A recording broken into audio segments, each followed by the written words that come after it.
মাত্র 5 টাকা খরচা করে বড়দিনের কেক বানিয়ে ফেললাম। চলো রেসিপিটা দেখতে থাকো।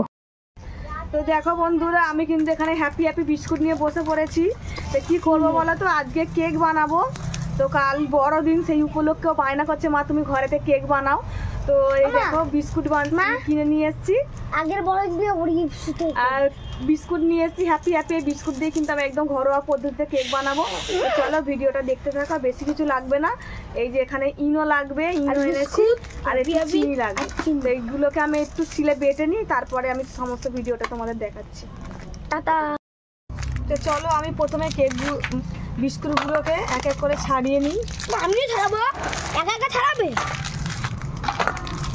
আমি ছাড়াবো, কত ছাড়িয়েছে। আমি চিনিটা ভালো করে শিলে গুঁড়ো করে নেবো।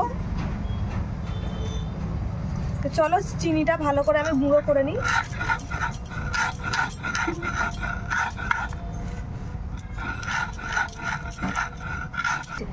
তো দেখো চিনিটাকে দেখো আমি একদম মিহি করে গুঁড়ো করে নিয়েছি। এবারে কিন্তু আমি বিস্কুটটাকেও সেম শিলেতে একদম মিহি করে বেটে নেবো। আমি বিস্কুটগুলোকে ভালো করে শিলেতে দিয়ে বিস্কুটগুলোকেও বেটে নেবো, গুঁড়ো করে নেবো বিস্কুটগুলোকে। খুব সুন্দর একদম গুঁড়ো করে নিয়েছি। আর কিছু বিস্কুট আছে, এইগুলোকে আমি ভালো করে গুঁড়ো করে নিই। দেখো বন্ধুরা, আমার কিন্তু বিস্কুট গুঁড়ো করা হয়ে গেছে। এবার এটাকে মিক্স করার পালা।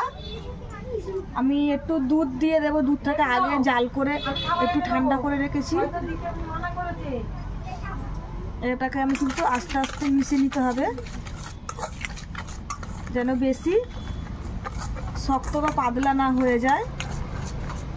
তারপরে কিন্তু আমি একটু চিনির গুঁড়ো দিই, যেহেতু বিস্কুটটা মিষ্টি তাই চিনির গুঁড়ো অল্প করে দিয়ে দিচ্ছি।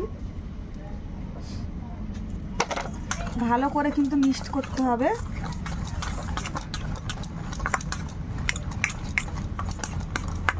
দেখো ভালো করে ফেটাতে হবে, কিন্তু বেশি পাতলাও নয় বেশি শক্তও নয়, মানে তোমাদের আন্দাজ মতো।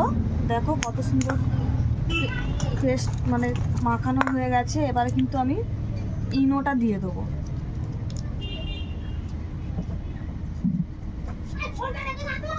ইনোটা দিয়ে দিলাম, দিয়ে কিন্তু ভালো করে আবার মিক্সড করে এক ঘন্টা কিন্তু রেখে দিতে হবে।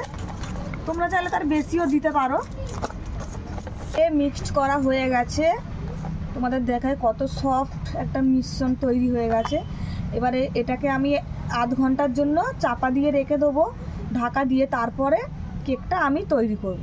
তো চলো ফিরে আসছি আধ ঘন্টা পরে। তো উনুনটা ধরিয়ে নিয়েছি, দেখো আমি কড়াতে কিন্তু নুন দিয়েছি। নুনটা দিয়ে কিন্তু নুনটা মোটামুটি গরম হয়ে গেছে একদম ভালোভাবে। আর এখানে দেখো আমি সমস্ত কিছু নিয়ে এসেছি। এই যে মাখানোটা আধ ঘন্টা হয়ে গেছে।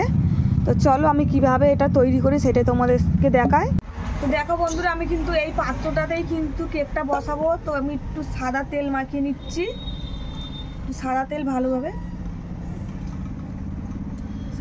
একটু ভালোভাবে মাখিয়ে নিতে হবে চারিদিকে, যাতে জড়িয়ে না যায়।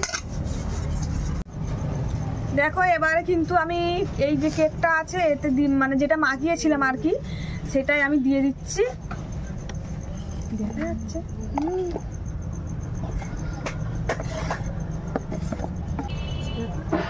তো দেখো কেকটা কি মানে মিশ্রণটা কিন্তু আমি এর মধ্যে দিয়ে দিয়েছি। তো এটাকেই আমি এখন, তো এখানে কিন্তু নুনটা গরম হয়ে গেছে। আমি কেকটা কিন্তু ওই যেটা কেক তৈরি করবো যেটা করেছিলাম ওটা দিয়ে দিলাম। দিয়ে কিন্তু এই থালাটা আমি এর মধ্যে চাপা দিয়ে দেবো ভালো করে, যাতে না হাওয়া বার হয়।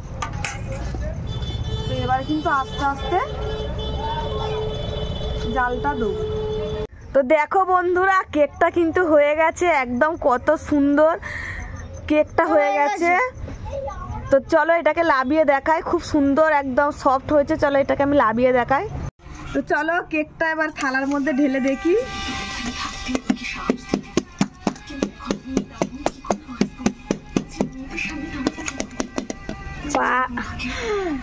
এই দেখো বন্ধুরা, কত সুন্দর কেকটা হয়েছে। তো এই দেখো বন্ধুরা, ফাইনালি কেকটা কিন্তু একদম রেডি হয়ে গেছে। দেখো কত সুন্দর, কিন্তু আমি হ্যাপি হ্যাপি বিস্কুট দিয়ে কেকটা বানালাম। তো তোমরা পুরো ভিডিওটা দেখবে আমি কিভাবে বানিয়েছি, তাহলে কিন্তু তোমরা বুঝতে পারবে। তো চলো কেকটা এবার কেটে দেখা যাক। ভালো হয়েছে তো? ও কিন্তু খেয়ে বললো ভালো হয়েছে। চলো এবার আমরাও টেস্ট করে দেখি কেকটা কেমন হয়েছে।